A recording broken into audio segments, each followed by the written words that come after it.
नमस्कार, baby Jha blogs में आप सबका स्वागत है। आज मैं कटहल की एक नई रेसिपी लेकर आई हूँ। कटहल पकने वाले स्टेज का कटहल है। जब कटहल पक जाता है तो उससे पहले वाला स्टेज है, कच्चा कटहल है ये। और इसे काटने का एक अलग तरीका है। कटहल का जिसमें सीड्स रहता है, पक जाने पे लोग वही खाते हैं और सीड्स का सब्ज़ी भी बहुत टेस्टी बनता है। तो ये जो रेसिपी है इसमें सीड्स के साथ हम इसे बनाएंगे। और जब कटहल बड़ा हो जाता है, पकने वाले स्टेज में होता है, तो इसका छिलका बहुत ही सॉफ्ट हो जाता है, बहुत आसानी से इसका छिलका हट जाता है। और कटहल को यदि आप कट करके फ्रिज में रख दें 3 से 4 घंटे के लिए, तो इसमें लसलसापन भी ज़्यादा नहीं होता है। वैसे आप थोड़ा सा ऑयल लगा करके कटहल को काट सकते हैं। तो इसके पीछे का पोर्शन को काट लिए हैं और बहुत ही छोटा छोटा इसे काटेंगे। और सीड्स वाले पोर्शन को, जिसे कोआ कहते हैं, तो इसका बाइंडिंग रहता है पतले पतले रेशे से, जिसे कमड़ी कहा जाता है। तो कमड़ी को हटा लेनी है, इसे सब्जी में नहीं डालनी है, सीड्स वाले पोर्शन को ही डालनी है। और इसे भी बीच से कट कर देते हैं, सीड्स वाले पोर्शन को। वाइट चारों तरफ से कोआ का बाइंडिंग रहता है, तो वो हटा देनी है। ये अच्छे से सिसता भी नहीं है और सुपाच्य भी नहीं होता है, तो इसलिए इसे हटा देनी है और छोटे छोटे टुकड़ों में कट कर लेना है। सीड्स भी छोटे छोटे टुकड़ों में, वो भी 2 भाग में बट जाता है जब हम कोआ को काटते हैं तो।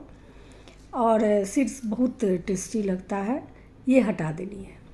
इसी तरह से सारे को काट लेते हैं और काट लेने के बाद इसे एक बार अच्छे से साफ पानी में धो लेते हैं,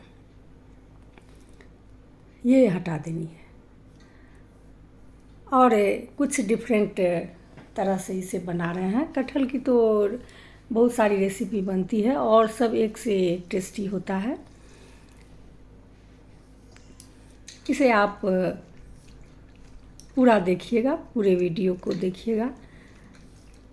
कभी कभी होता है लोग स्किप कर देते हैं या आगे बढ़ा देते हैं, जिससे कुछ इंग्रेडिएंट छूट जाता है, उस तरह का नहीं बन पाता है। तो इधर प्याज लिए हैं, 2 बड़े साइज़ का प्याज लिए हैं और इसे लच्छा की तरह काट लिए हैं। और इस तरह से करने से और सब सारा पेटल्स सेपरेट हो जाता है।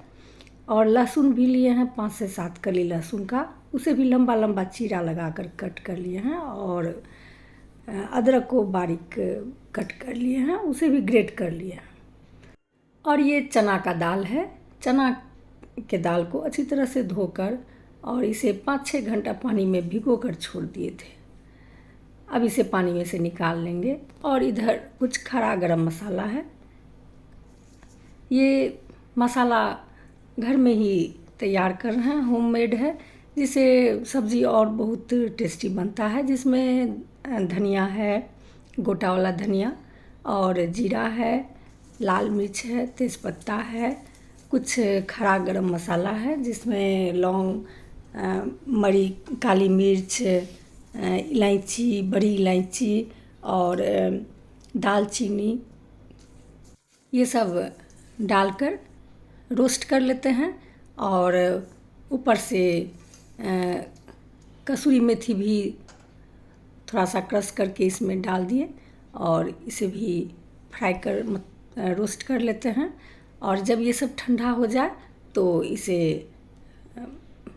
मिक्सी में दरदरा करके पीस लेंगे। और इधर सरसों तेल का यूज़ करना है। सरसों तेल में यदि आप ये सब रेसिपी बनावें तो बहुत ही टेस्टी बनता है। तेल जब अच्छी तरह से गर्म हो जाए तो इसमें जीरा डाल देंगे और लाल मिर्च, साबुत लाल मिर्च को तोड़कर डाल देंगे, तेज़पत्ता डाल देंगे और हींग डालेंगे।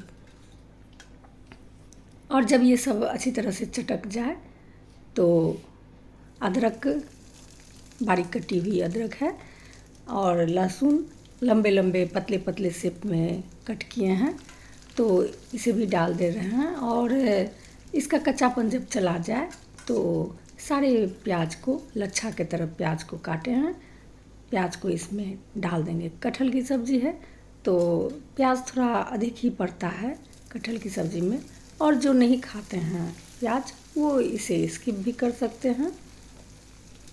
वैसे इस स्टेज के कटहल को, अभी जो कटहल का सब्ज़ी मैं बना रही हूँ उस स्टेज में जब कटहल आ जाता है तो बिना प्याज का भी बहुत ही टेस्टी लगता है।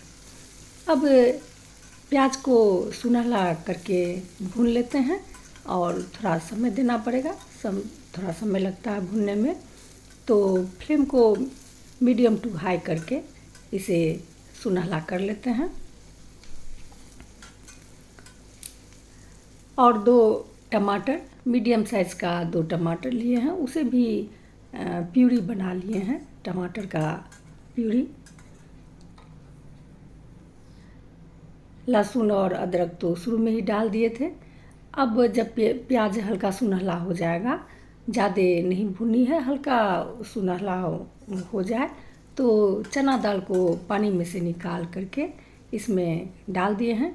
चना दाल को करीब 5 से 6 घंटा पानी में भिगोकर छोड़ दिए थे, क्योंकि ये मैं कढ़ाई में ही बना रही हूँ।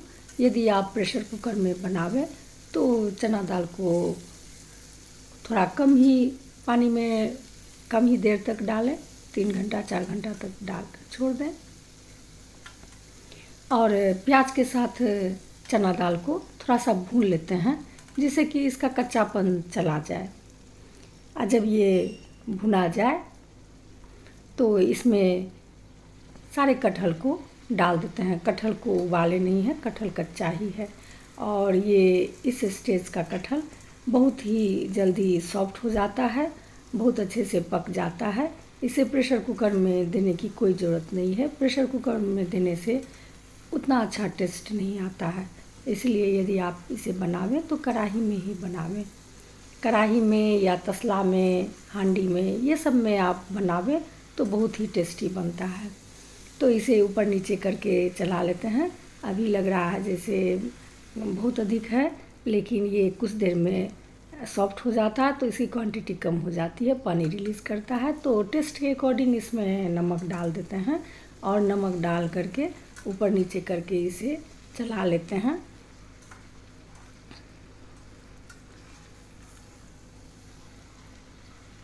और कुछ देर इसे ढक देंगे, 5 से 6 मिनट के लिए इसे ढक देंगे।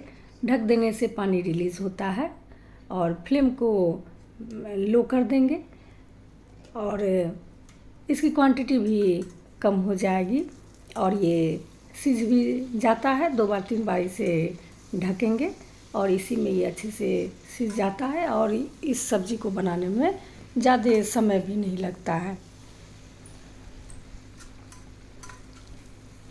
कटहल के जितने भी स्टेज होते हैं सब में बहुत ही टेस्टी इसकी रेसिपी बनती है। अर्ली स्टेज में कोफ्ता बहुत ही टेस्टी बनता है, फिर सब्ज़ी उससे थोड़ा और बड़ा होता है तो सब्ज़ी बहुत टेस्टी बनता है। और ये को वाला स्टेज है, इसमें यदि कटहल के को का सब्ज़ी बनावे तो बहुत ही टेस्टी बनता है। तो हल्दी भी इसमें डाल दिए और टमाटर 2 मीडियम साइज़ का टमाटर प्यूरी बना लिए हैं, इसे भी इसमें डाल दिए हैं। और मसाला तो सारा रोस्ट करके उसे पीस लिए तो मसाला सारा उसमें है ही, वो अब डालेंगे। कुछ देर इसे भून लेते हैं, ऊपर नीचे कर लेते हैं जिससे टमाटर अच्छे से कटहल के साथ मिल जाए।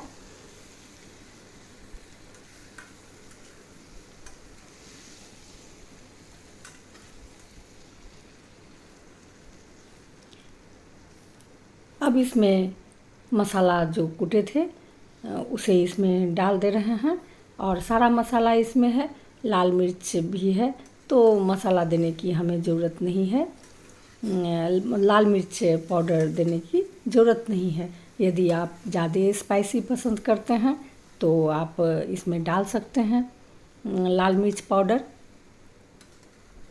और इसे ऊपर नीचे करके चला लेते हैं और थोड़ा सा इसमें हल्का पानी डाल देंगे और इसे ढक देंगे, जिससे कि अंदर में ये सटे नहीं, जले नहीं।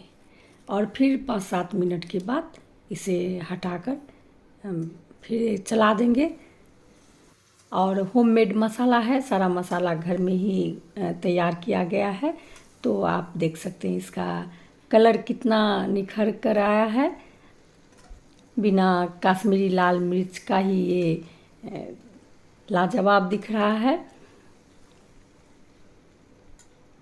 तो इसे थोड़ा चला लेते हैं ऊपर नीचे करके, और मैं आपको दिखाती हूँ कि ये अच्छी तरह से पक गया है। थोड़ा गर्म है तो इसलिए चना दाल भी अच्छे से पक गया है और ये कटहल भी अच्छे से पक गया है,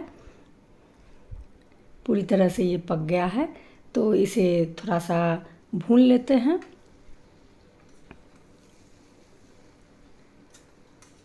और भून लेने से और ये अधिक टेस्टी हो जाएगा। इसलिए कोई भी सब्ज़ी को थोड़ा समय देकर यदि आप बनावें तो बहुत ही टेस्टी होता है। तो ये सारा आपस में मिल गया है, कटहल भी दिखने से लग रहा है जो ये अच्छे से पक गया है, और प्याज ये सब भी सारा सॉफ्ट हो गया है। तो इसे भून लेने के बाद इसमें गर्म पानी का ही यूज़ कर रहे हैं। गर्म पानी डालने से कोई भी सब्ज़ी बहुत ही टेस्टी बनता है और कलर बहुत अच्छा आता है। यदि आप गर्म पानी ग्रेवी में डालें तो कोई भी सब्ज़ी का कलर बहुत ही निखर कर आता है। तो इसे अच्छी तरह से मिला लेते हैं और इसे फिर कुछ देर ढक देंगे, करीब 5 से 7 मिनट के लिए। शुरू में तो फ्लेम को हाई रखेंगे और जब अच्छी तरह से उबाल आने लगे तो ढक देंगे। और ये सब्ज़ी आपको राइस के साथ, रोटी के साथ, पराठा के साथ, किसी भी चीज़ के साथ खाइए, बहुत ही टेस्टी ये सब्ज़ी लगता है।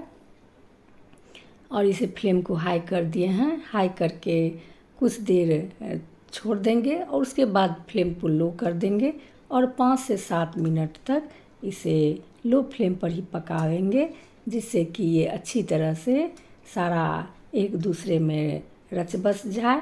और आप देख सकते हैं इसकी कंसिस्टेंसी, और अच्छी तरह से ये बिना प्रेशर कुकर में डाले अच्छी तरह से पक गया है, क्योंकि इस स्टेज का कटहल बहुत जल्दी पक जाता है। अब इसका तड़का लगा देते हैं, जिससे कि ये और टेस्टी हो जाए। तो तड़का लगाने के लिए घी का यूज़ कर रहे हैं एक अलग बर्तन में, ये कढ़ाई में। और घी जब गर्म हो जाए अच्छी तरह से तो उसमें साबुत जीरा डाल देते हैं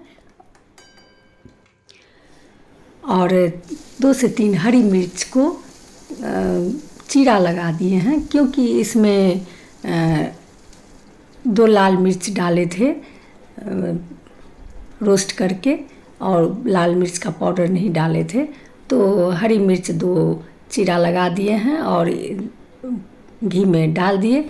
जब अच्छी तरह से चटक जाए तो इसका तड़का लगा देते हैं और धनिया पत्ता से गार्निश कर दिए हैं।